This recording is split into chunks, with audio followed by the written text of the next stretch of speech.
Hi friends, ఎలా ఉన్నారు? నేను మీ సార్. ఈరోజు మన వీడియోలో పాకిస్తాన్ ఎందుకు ఖండాంతర క్షిపణిని తయారు చేయాలనుకుంటోంది. సో ఇదే మెయిన్ టాపిక్. నిన్న వచ్చినటువంటి అతిపెద్ద వార్త ఇది. ఇప్పుడు ట్రంప్కు నిద్ర పట్టకుండా చేస్తున్నటువంటి ఒక అంశం ఏదైనా ఉందంటే అది పాకిస్తాన్ ఐసీబీఎం తయారు చేయడం.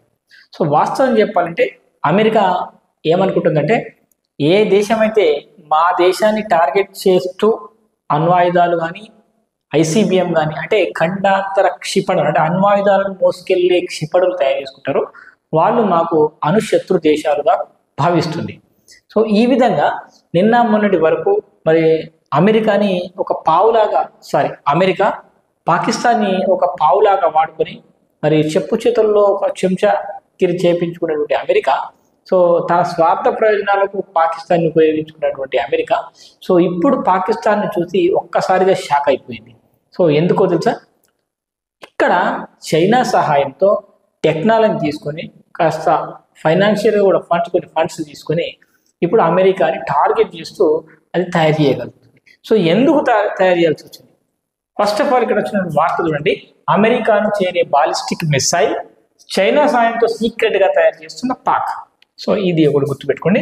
సో ఈ విధంగా 5,500 కిలోమీటర్ల కన్నా ఎక్కువ దూరం ప్రయాణించే సామర్థ్యం ఉన్న ఐసీబీఎంని పాక్ అభివృద్ధి చేసుకుంటుందని అది కూడా వాషింగ్టన్లోని ఇంటెలిజెన్స్ ఏజెన్సీలు తెలిపినట్లు మరి అమెరికాకు చెందిన ఫారిన్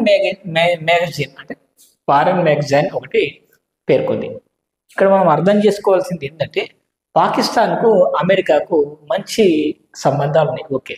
కానీ ఇవి ఇద్దరు దొంగలు ఎవరు నమ్మరు. సో ఇద్దరిని ఒకళ్ళ మీద ఒక అపనమ్మకంతోనే వాళ్ళిద్దరు ఉంటుంటారు. సో ఇక్కడ పాకిస్తాన్ మరి ఖండాంతర క్షిపణిని తయారు చేస్తుందంటే సో కొన్ని ఫ్యాక్టర్స్ మనం గుర్తుపెట్టుకోవాలి. ఫస్ట్ ఆఫ్ ఆల్ పాకిస్తాన్కి అమెరికాకు ఎంత డిస్టెన్స్ ఉంటుంది? యావరేజ్గా తీసుకుంటే మనకు పాకిస్తాన్ నుండి అమెరికాకు 11,000 నుండి 12,000 కిలోమీటర్ల దూరం ఉంటుంది. 11 నుంచి 12,000 కిలోమీటర్ల దూరం ఉంటుంది. సో సిటీలను తీసుకుంటే ఇటువైపు చివర అటువైపు చివర అంటే ఇది ఇంకా 14,000 వరకు పెరిగే అవకాశం కూడా ఉంటుంది. సో ఇంత డిస్టెన్స్. మరి బాలిస్టిక్ షిప్ అని వీరు తయారు చేస్తుంది ఏం చెప్తున్నారు? 5,500 కిలోమీటర్ల పరిధిలో మాత్రమే తయారు చేస్తున్నాం అంటున్నారు. ఇప్పుడు 5,500 కిలోమీటర్లు ఎందుకు అంటే, వాళ్ళు చెప్పేది 5,500 కంటే ఎక్కువ అంటున్నారంటే ఇక్కడ 12,000 వరకు దీని యొక్క కెపాసిటీ ఉంది. ఇది పాకిస్తాన్ సాధ్యం అంటే సాధ్యం కాదు, కానీ ఇది చైనా చేపిస్తుంది. సో చైనా యొక్క టెక్నాలజీ తీసుకొని వీళ్ళు కూడా అడ్వాంటేజ్ కాబట్టి తిండికి గతి లేకపోయినా వీళ్ళు ఇలాంటి ఐసీబీఎం తయారు చేసుకుంటారు. సో ఇది అమెరికాని దృష్టిలో పెట్టుకోవడం ఎందుకు అంటే, ఫస్ట్ ఆఫ్ ఆల్ ఒక విషయం గుర్తుంచుకోవాలి. ఇప్పుడు అమెరికా ప్రపంచంలో ఎన్నో దేశాల్లో ఎన్నో అరాచకాలు, ఎన్నో అలజడులు, ఎన్నో యుద్ధాలు, దాడులు ఏదేదో చేస్తుంది. సో భవిష్యత్తులో కనుక అమెరికా మరి పాకిస్తాన్ మీద దాడి చేస్తే మనల్ని మనం రక్షించుకోవాలన్న ఉద్దేశంతో మొదటి రీజన్ ఇది.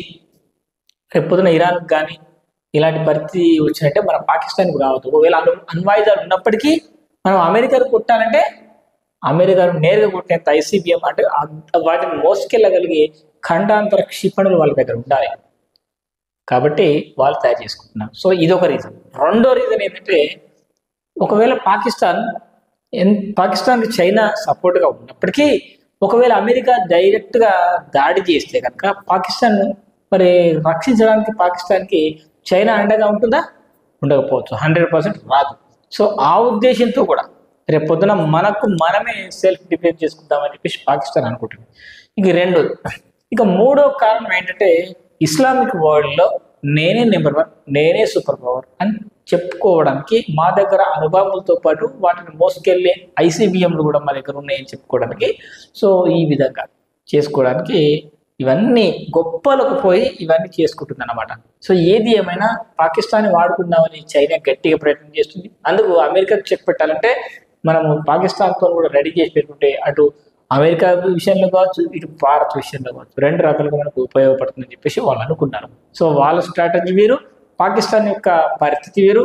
సో పాకిస్తాన్ ఈ విషయం గురించి తెలిసిన ట్రంప్ ఎలా స్పందిస్తాడు అనేది మరి 1-2 రోజుల్లో తెలిసిపోతుంది. సో అంత ఈజీగా వదిలిపెట్టే ప్రసక్తి ఉండదు. సో అమెరికా అంటే పాకిస్తాన్ ఎంత హుషారంటే అంతకంటే డబుల్ మరి మన ట్రంప్ అన్నమాట. సో ఆయన ఈగోని దానికి హర్ట్ చేస్తే సో పరిస్థితులు ఎలా ఉంటాయనేది మనం చూసాం. సో ఆయన నేనే గొప్ప, నేనేది చెప్తే అదే జరగాలి, సో ప్రపంచంలో నేనే శాంతి దూతను, సో శాంతి కోసమే యుద్ధాలు చేస్తున్నాను అని చెప్పేసి మళ్ళీ యుద్ధాల వైపు మొగ్గు చూపే అవకాశం ఉంది.